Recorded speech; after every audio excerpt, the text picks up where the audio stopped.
The first step is to set up your production lines. Navigate to the admin module.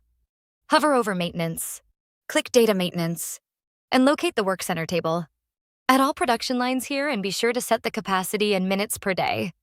Click Submit.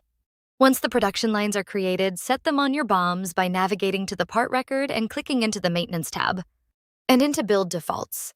Then you can select a production line for that BOM. Click Update. Next, you will need to make sure your BOM has estimated minutes. Click the Revisions tab on the left. Now click into the labor plan. Estimated minutes can come from the work instructions of the labor plan. Alternatively, they can come from the Total Labor Estimate section. As orders with production lines are entered into the system, we can now review the Schedule by Production Line report. Go to Production, Scheduling, and click into the Schedule by Production Line report.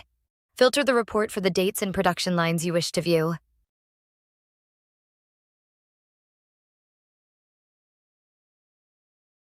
The report displays total capacity against what's estimated and what's remaining.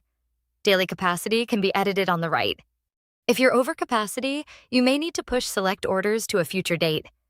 By clicking into one of the estimated labor fields, you can be routed to the production order list. From here, click into the work start date of an order you'd like to reschedule. Adjust your dates as needed, then click Update.